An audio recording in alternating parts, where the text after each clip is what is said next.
Hit it. Okay, I'm not sure this is gonna work. I think it's gonna work, and it's gonna be delicious. There's gotta be a cheaper way of doing this. I can't think of one.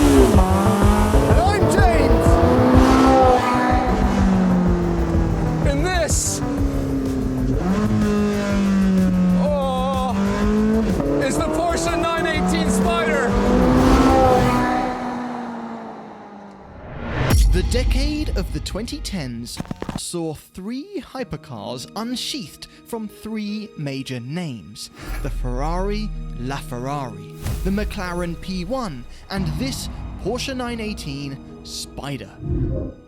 All 3 were endowed with ridiculous power born from complex new-gen hybrid tech. They were also made in extremely limited production numbers, which gave way to mad pricing. Between 2013 and 2015, Porsche built 918 units of the 918, and if you added the $84,000 Weissach package to it, you'd have been paying just under $1 million when it first came out. Somehow, that makes it the least expensive of the 3. But time has been kind to all of their values, and now low-mileage 918s like this one, that we can't thank the Leggett Auto Group enough for lending to us today, can go for over $2 million US. And we want to know why. And if you're new to Throttle House, we do car reviews, track tests, and quite a lot of messing about. So subscribe, hit the bell. And I know that seems like a ridiculous question, because of course it costs $2 million. It's a hypercar. It's the pinnacle. It pushed the boundaries of what performance could be. But time has passed since this particular hypercar came out, and Porsche now make another car, the 992 generation 911 Turbo S. And by the numbers, it's very similar. The 0 to 60 time was within a tenth or two. The quarter mile time is within a tenth of a second or two as well. Sub 10 seconds, by the way. The weight, similar, sort of around the 3,600 pound mark. There is one number that's slightly different though, and that's the price. The Turbo S can be had for $1.8 million US less. So what does this do that doesn't? Okay, in the 918. I took the roof off because I was burdened by all that carbon fibre weight above me. Actually, felt like a leaf. And then I put on the little carbon fibre spoiler because it's just so cute, that little wind deflector thing. There's no way it does anything, but it's super cool. And now I'm in a 918 Spyder. All right, it's on, but I'm going to switch. What happens when I switch it to sport mode? Okay. The engine turns on. Okay, does it have launch control? Oh, yes it does.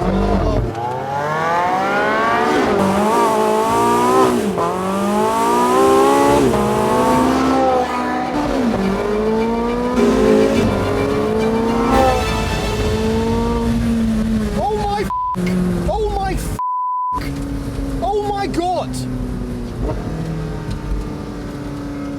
There's the shake. Sorry, I was going to tell you about the fact that it has an over 9,000 RPM red line and 887 horsepower. But the fizzy thing going on in my hands, I'm either having a stroke or I'm driving a 918 Spyder with the roof down. Wow.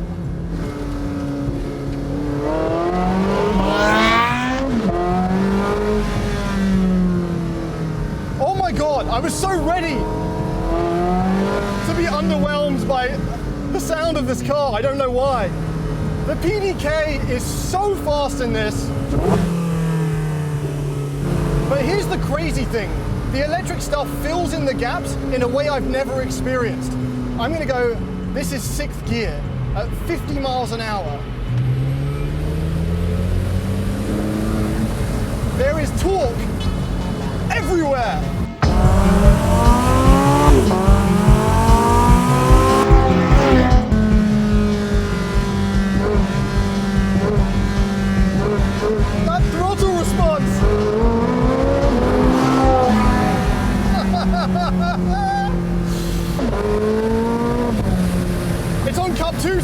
been for days. I'm sorry, I'm screaming because this may very well be the most exhilarating car I've driven. It's a hypercar. I've never cared for the definition of a hypercar, but in this now, it's a hypercar. It's like love, you don't know what it is until you're in it. It is a masterpiece. Oh, Jesus!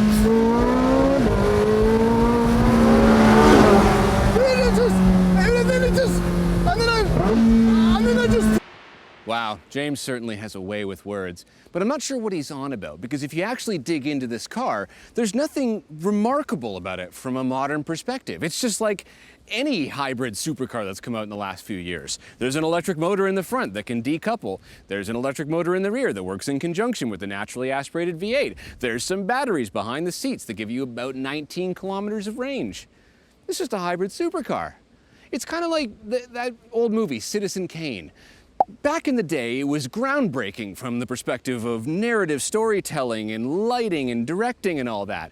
But if you watch it now, it's just an old movie. Oh,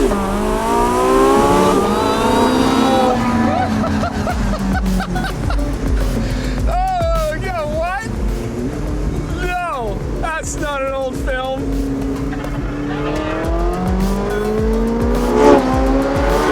What the f? You see, the thing is, it's not just a hybrid supercar. It's a hybrid hypercar. It's got a carbon fiber reinforced plastic monocoque chassis. It's got magnesium and titanium and aluminum. I'm driving the world's fastest periodic table of the elements. And that engine that I mentioned is not just a naturally aspirated V8. It is a race car's naturally aspirated V8. And with this roof off, this is one of the most insane experiences I've ever had.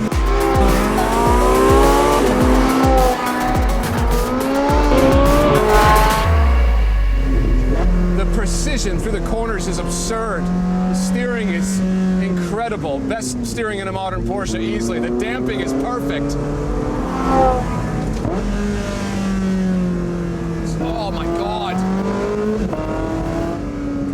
It doesn't really feel that heavy, honestly. Like right when you get to just the edge there of grip, you start to kind of feel the big set of batteries behind you, but otherwise, you just don't notice. I love it when Porsche throws off the reins and unleashes the beasts. Because everything else they do it's so clinical sometimes. This just isn't. It's wild. And you know what? Truth be told, I just watched Citizen Kane recently. It's a brilliant film. And this might just be a 2015 car. It's not even that old. But like Citizen Kane, it's already history.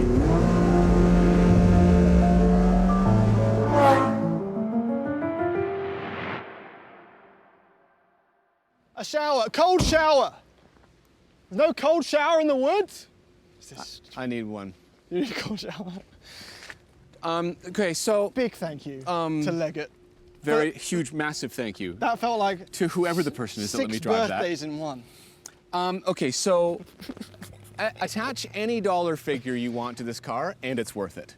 Yeah. Pick a number. Yeah. Pick a number, No, 1 to 10 million. I don't care. No question it's going on the dream car list. Like, This is like, you know how the LFA was like up the tippy top? Yeah. This is like, it's like, I'm coming, sir. I'd take this over an LFA. This is the most ridiculous, shocking experience that I didn't expect in a car I've ever had. I don't even know how to put it in words. I thought it would just do the Porsche thing. Yeah, where exactly. It'd just be like clinical and but like quick. But no, it was like insane and loud and visceral, and it is so fast.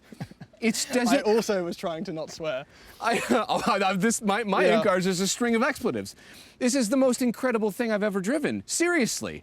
Like, what? I didn't know that was going to be what it did because it's the tame one. What's the Of P1 the Holy Trinity, like? yeah. I don't know what that means. Yeah, either they were wrong and it's not the tame one, or the others are another level that I can't even fathom. Why is the world not talking more about this naturally aspirated V8 with the exhausts that come out the top right next to your ear? I don't know. Everyone's just like, oh, the Carrera GT's got a great V10 sound. Yeah, it's like somebody put a race car in your head. Yeah. That's what it sounds like. Like, the spoiler being there is you actually feel like you're standing behind the spoiler. It's a voodoo doll of that one. It is right. insane. It's I don't know, truly we incredible. have to move on here to the design because Okay. It doesn't even matter what it looks like. It doesn't matter. It doesn't matter. It's got a slightly soft front end, but it's of its time. Carbon fiber everywhere. It looks great. It looks like a Porsche supercar. Well, right? the Porsche supercar Whenever they thing, make a supercar, because there's only been 3, including this, right? There's the Yeah, 959, the 999. Carrera GT, and this for road cars. Yeah. And they just stretch. Yeah, They just yeah. stretch them, and they're like, oh, that's how you know what that is. And there's some like quirks about it that I didn't expect from Porsche. Usually Porsche finds a way to sort out all of the weird supercar things out of the equation. But like, it's impossible to get in and out of. Yeah, You it is. cannot see out the back No. when the wing is up. Like literally at all, you have zero visibility. Oh, every now and then I look to see if there was a cop. You know? But then I realised he would have to have also been in one of these. To come close to probably catching me. fine. I love the odes to the racing. I love the centre caps on this side are red and the ones on that side are blue. Yeah. So the pit crew would know which ones to do. but- I mean, the Weissach package has got It's got the Weissach package, the carbon fibre cap. There's so much carbon fibre Yeah. on this car. I feel like I've just had 5 coffees. But still, it's not coming. I'm not coming down from it. Honestly, I was not expecting that. When I got out of this car, I said to Thomas, I said, "You're not ready," I wasn't ready. and you weren't ready. I wasn't ready. It looks so much like compare that to like an SVJ Aventador experience. Do you know what this tells me? This tells me that the Revuelto, that new Aventador thing, Will probably be will crazy. be amazing. The Yeah. double clutch doesn't take away anything. No. If it can make these sounds, 1,000 horsepower. Give it to me. hybrid, Yeah, I want it. I want it all. Like, yeah, it's weird.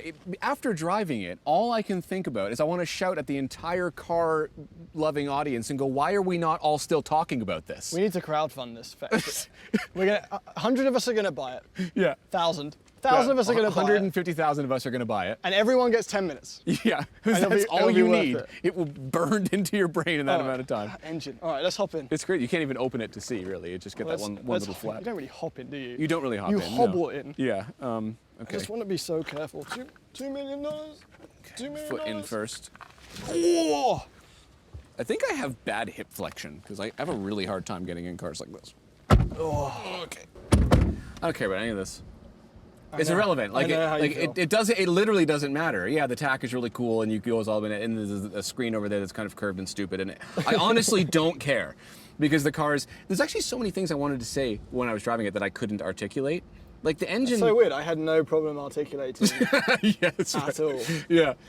The engine itself doesn't sound good, but it sounds so like shocking that it becomes good But again. if you sit Do on a know what I roller mean? coaster and it pushes you from, immediately, you don't go, kind of wish that the roller coaster had more of a V12 note. Like, Right, yeah. It's just exhilaration. Yes, This is yeah. just exhilaration.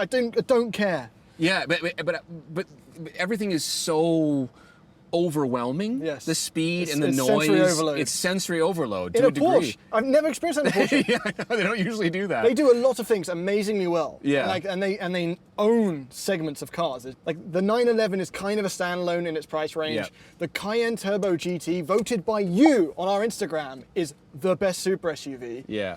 But as good as those are, we've never found them just hair-raising. Yes, yes. I mean, like the GT3 is the closest thing, or maybe the GT4 RS are the closest things we've driven recently that are like, this is genuinely like fizzy. Yes. Right. Yeah, like yeah. This, The GT4S, 100%. but this is on a completely different plane of existence. It's a hypercar. Yeah, and this is like, is this the first hypercar we've driven? It is. Unless you consider the Ford GT or the SVJ Aventadors to kind of cross into that line. Yeah, but even those don't quite there's something about this, right? There's something about the way that you sit here, about how you're surrounded by carbon fiber. This is really unique, right? The driving position's very upright. It feels expensive. You're scared. Those wheel wells are massive from your field of view. I was nervous taking this out. Nervous. Yeah, it's. But it's not difficult. No. Not difficult At to low drive. speeds, it's easy. Like the EV works perfectly when you have it in E-only mode. Like I think the Ford GT has it on steering. yeah, the 4G definitely has many cars on steering. But this has every other Porsche. Do you think so? I think it does, honestly. Like it weights up better. It's more intuitive. This has a stubby. This is the original stubby. This is the original. People complained about this as a shifter in the new 992. Original shaver. Yeah. Right. Whatever. Again, I don't care. Like you could shift this into gear by plunging your finger into an inch of goop. Like it wouldn't matter to me. It could take a blood sample each time. Yeah, sure. Just cut me. Whatever. Yeah. Let me drive it. It's It's funny, this has the Weissach package, which normally robs you of like the sound system, the air conditioning, the door handles. That's right. But this has been re-optioned in for comfort. Right. So whoever spec'd this one of 918s decided that he wanted the Weissach stuff on the What outside. numbers this is? 485. It's a lucky number that now. That it is now. Yeah. This is a pretty wild car, honestly. I don't have my mouth is dry now. I need a break. Voiceover. So, as it turns out, the phrase hypercar actually has some meaning. The 918's superpower is that it can literally jumble your brain. After a few days to digest the experience, we realized that our perspective had shifted. This is one of those cars where they clearly threw every single piece of knowledge and technology they had at it, and it shows. We expected this to be a combination between a GT3 and a Turbo S, but in reality, it transcends those two cars. A decade ago, this was one of 3 cars that redefined what a hybrid can do. The concept of using batteries and electric motors to create performance in a road car is now old news. And yet, somehow, the 918 doesn't feel like the past. It still feels like the future.